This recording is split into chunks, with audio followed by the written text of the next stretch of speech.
Our second tier is what we call targeted small group intervention. That is counselor led, so a licensed counselor led group intervention. Those small groups can be created for, say, a group of students that have experienced grief, trauma. Maybe there's an identified group of students that are struggling in their social and emotional skills, and they need to dive a little bit deeper with a mental health professional.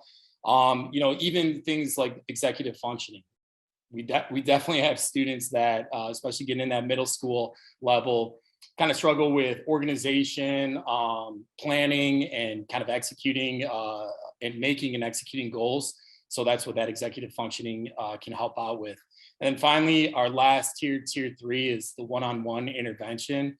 Students that are identified as having struggles with anxiety disorders, emotional disorders, depressive disorders. They really need that one-on-one clinical intervention that happens on a weekly basis and is recurring, so they can kind of work through what they're dealing with and then get some skills from a professional as to how to manage, some of those issues that they're going through. So, when we talk about SEL and the mentor role, really what you'll be is a supplement to what they're getting in school across these 3 tiers. So it's not something that you really have to take a ton of time planning for, but it is something to have an awareness of. And if there's an opportunity to slide in a conversation, on one of the 5 competencies, or on, maybe sharing how you manage some anxieties that you might be feeling, that's always something that can be beneficial for our students. So we're back to this castle wheel right here. And before we kind of dive into that, first and foremost, I think it's important to remember that the oldest form of SEL is modeling. Actual in-classroom instruction of social and emotional skill is something that's rather new. Something that's always been there is the adults that are in the young people's lives and what young people learn from those adults. And, whether it's intentional or not, whether it's young people just sitting back and watching what's in front of them, they learn so much from what they see. So you being there as an adult who's, managing your own challenges as you navigate this pandemic, just being there and being in a place where the young people can see you is so important to their social and emotional growth and development. When we work with kids in developing social and emotional skills, how that happens is through conversation, reflection, and practice, right? It's not a worksheet. And young people aren't going to go through and read like a self-help book like we might. But when we take the time to, get young people engaged in a conversation, we can do that through the stories that we share, maybe through an experience that we just had during the day. Sometimes I talk to kids about managing my emotions when I was driving to the school that I was going through down the Dan Ryan and fighting the traffic on that road. That can be a good way to get the conversation started and say, this is how I managed my frustration with another driver or any of that type of thing. And then we can throw out there, how do you manage frustration with someone in the hallway or someone in the lunchroom or someone on the playground? That conversation piece, we talk about it, we reflect on it through conversation, but conversation is also a social emotional skill. So it's really kind of like inherent that we practice. So Castle's Wheel, what it does is it can help us have a well-rounded conversation on social and emotional skill and social and emotional skill development. Like we said, we want to develop aptitude in each one of these competencies. That starts with self-awareness. What self-awareness is it is an understanding first and foremost of our emotions and an acknowledgement of our emotions. What does sadness feel like? What makes me sad? What does joy feel like? What makes me joyful? Really trying to work to develop that emotional intelligence at an early age. And you do that through what we call emotion talks. And that goes for students as young as pre-K all the way through high school. When we talk about our emotions, we're able to develop an understanding and acknowledgement of what we're feeling. And when we do that, our emotional intelligence is going to increase. As we work our way down self-awareness, we kind of get into a little bit of like our values, like who am I and who do I want to be? That can be really linked to goal setting. But when I know who I am, when I know who I want to be, when I know what my talents are, and when I reflect on how to apply those talents, that's part of developing self-awareness. So then we move into self-management, and really what self-management is, how do I manage the emotions that I feel, be it joy, be it sadness, be it stress, anxiety over a test, any of those different types of things. When I manage emotions, kind of what I do is I acknowledge what I'm feeling, I name what that emotion is, and then I have a go-to practice to utilize to manage that emotion. Ideally, when it comes to self-management, allows me to align my behaviors with my values. So if I want to be an amazing basketball player, that's something that I value. That's a goal that I've developed in my self-awareness. Well, self-management, what am I doing on a daily basis to make those things happening? Am I managing my grades? Am I doing the work on the court that I need to develop my skills? Am I consistent with my approach? So that's kind of how self-awareness and self-management align. Responsible decision-making is choices that we make, and that can be really broad. It can be the choices that we make in regards to our studies, our classroom behaviors, our community behaviors. But it also goes back to self-management. When I make responsible decisions, when I take time to prep, when I take time to plan, that's going to help my anxiety, right? Like in performance psychology and athletics, we say the best way to help yourself to be able to manage performance-related anxiety is to prepare. So when we make those responsible decisions to prepare on a daily basis, to know what our values are, to know what our goals are, and know that our process linked to those goals is something that we work towards, we make a choice to work towards on a daily basis, my anxiety is going to decrease. Relationship skills. I think first and foremost, any solid relationship is grounded in kindness. How do we treat people? Am I kind? Am I compassionate? And am I empathetic? Am I working to be those things in my relationship, first and foremost with myself, and then in my relationships with the people around me? How does being kind make me feel, and what impact does that have on my classroom, on my team, on my school community as a whole? Lastly is social awareness, and social awareness really comes down to, the impact that I have on the people around me, whether it's my classroom, whether it's my basketball team, school community as a whole. Like, what am I doing to make my community a better place, and reflecting on that?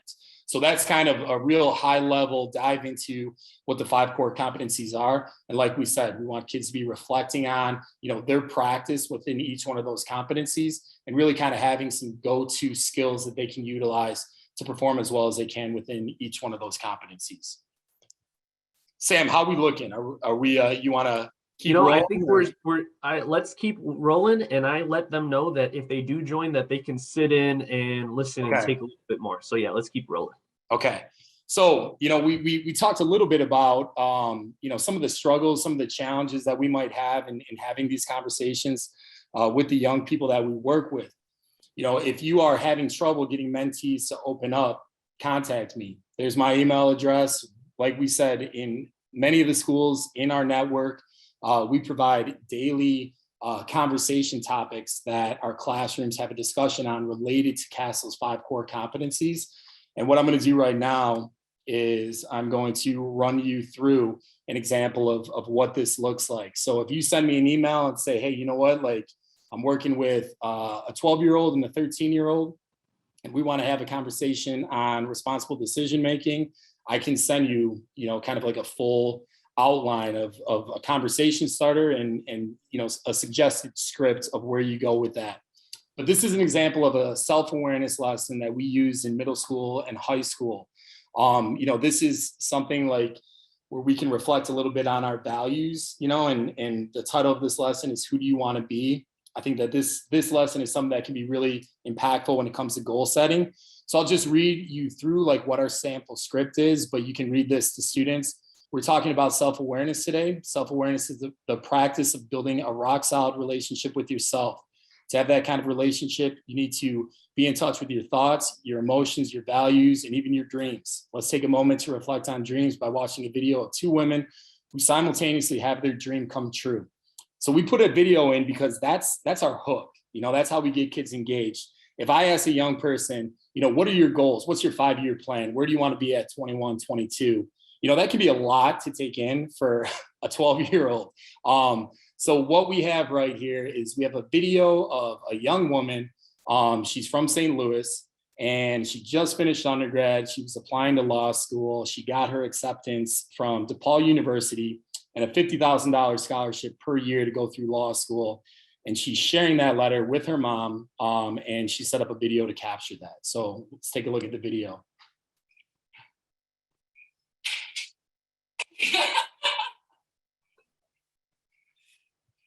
Oh, Kim! Linda just gotta accept this letter from the Paul Law School. Did you see this part? In addition,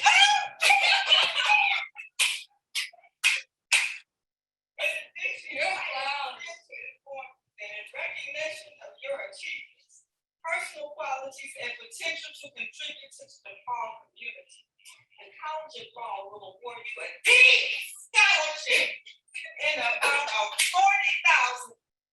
All right, so a couple things that we get accomplished with that video. First off, we do something that's called dosing joy. You know, we don't know exactly what our kids are experiencing outside of school, you know, or even in the 15 minutes before we jump on a Zoom call with them. Yeah, they could have, you know, had a stressful class that they just went through. They could have found out that they got a rough grade. You know, they could have a struggle with the classmates, relationship with the classmate. We don't know exactly what they're going through. You know, when we put something out there like this that is joyful, we all just watched it. I've watched this video, I don't even know, hundreds of times by now. But every time I feel that joy. I feel vicarious joy. I'm proud of this young woman. I'm super happy that her mom got to have this experience. You know, and that's a good feeling. Secondly, like we said, we kind of take the students outside of themselves for a little bit, right? Like we're not asking them exactly, you know, how do you feel about your college path that you're on right now or any of those types of things. You know, we're showing them kind of a culmination of years worth of work for this young woman. And that can help drive the conversation because it's a little less personal to start, right? So once we watch the video, then we take a time to model. It's good for us as adults to show young people the emotions that we feel. So in that modeling piece, share how you felt as you watch this video. If I'm working with young people, I say, you know what? I felt a lot of joy. I felt pride. And I just felt really happy for those two individuals that I don't even know, right? So that kind of breaks down a wall a little bit of us as the adults in the room. And then we come into questions for students. Like we said, we develop social and emotional skill through conversation. So let's start that conversation. What emotions or thoughts went through your mind and body as you watch that video? We're talking about emotions. We're having kids reflect on what they feel and share that. And that's really important in developing social and emotional skill. Next, what dream or dreams do you have for yourself, right? We just saw a dream come true for this mother and daughter. What about you? What do you want your mom, what moments do you want to have with your mom 6 years down the line, 7 years down the line? And let kids talk about that, right? That kind of inspires them a little bit to dream, to reflect on what they value, and then reflect on the goals that they have for themselves. And then finally, you know, what plans do you have to make that dream a reality? You know, like, what are you doing today? When we get off this Zoom, you know, and you go back to your English class, what are you doing to set yourself up to be in a position to have an experience like this with someone you love? Closing, we always just kind of wrap things up a little bit at the end here and promote practice. So our closing script is self-awareness has a deep focus on awareness of thoughts and emotions. Dreams are some of our most powerful thoughts and they can produce some of our deepest emotions. So when you practice self-awareness, don't forget to dream. And that's it, you know? So like kind of plug and play. You have that piece that engages the students and maybe pulls at their heartstrings a little bit. And you have what we would call definitely a social and emotional lesson and something that can help kids reflect on and then practice some of their social and emotional skill. So I'm going to jump out of the share right now and just kind of open it up. If anyone has any questions as to like, you know, what that practice looks like, you know, we can talk about that right now. Wow, I gotta say right off the bat, wow. I love that breakdown, and that's exactly, you know, could be used in a mentoring session itself. So Kirk, I know I made a note that I may touch base with you just to see those conversation starters revolving around social emotional learning. Again, I think that that's an excellent resource in itself. Mm-hmm. Yeah, so like that's kind of what we do in the schools that are practicing this. They start their day with one of those lessons. 5 competencies, 5 days a week. Monday, they're practicing self-awareness, Tuesday, self-management. so on and so forth. So yeah, I mean, I think it could be something that's plug and play, helps maybe a little bit with your preparation for mentor sessions. And like I said, you have my email address. If you ever need a lesson, let me know. I'll send one your way, and on a slide, you could be good to go to share that with your mentees. But I'm just gonna leave it up to you, Sam, where we're at right now time-wise, and if we need to jump back to a whole group now. Are the stock market program, are they done? Are they off? So they said that they were wrapping up, and I haven't heard anything since. So I think conversation is flowing. Sometimes Okay. someone brings up a really good idea that they just go down the rabbit hole for. So I wouldn't be opposed for going another 5-10 minutes if that works with 10 you, Chris. minutes? Yeah, for sure. Before we kind of move on to the next piece, is there any questions on what we just went through? I know I just gave you a second to ask a question, but everyone's good with kind of like what we were thinking with that type of approach in conversations with young people? All right. I was going to say something. I really enjoyed your presentation there, but you said you had like some slides on that social support, like that wheel and stuff. And if we delved in it, I might try to like touch base on some of the stuff you said, but I don't know if I'm really qualified to like go deeper, or if I guess maybe if I had some like little, how you broke down like what self-management is, self-awareness. Yeah. Like something that I could look at and then talk to them about it. So. Yeah, no doubt. So I think like, I think when it comes to, these topics, give me 1 second here. Yeah, and Kirk, just as a heads up, stock market is rejoining. All right. So we're good to go, joining back in that. But Dave, to answer your question, let me just put it into the group chat.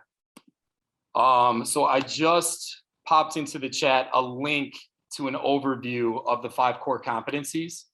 Like these are things, Dave, that like as an adult, like you practice every day. And you're probably pretty close to, you have a high aptitude in each one of these competencies, right? Like we all do, we practice them on a daily basis. And we're not doing any type of like psychological treatment or intervention here. We're really just having a conversation on a social and emotional skill. So you don't have to have a master's degree in psychology or a doctorate or anything like that. But your experience as an adult and your ability to just share and have a conversation with a young person is good enough. But like you said, diving into it and reading up a little bit more on what each competency would be helpful. And you can do that with that link that I just shared in the chat. It'll give you a full overview on each competency and different components of each competency. Okay, great. Thanks for the question, Dave. Appreciate that. All right, Sam, I'll get it back to you now and can go on from there.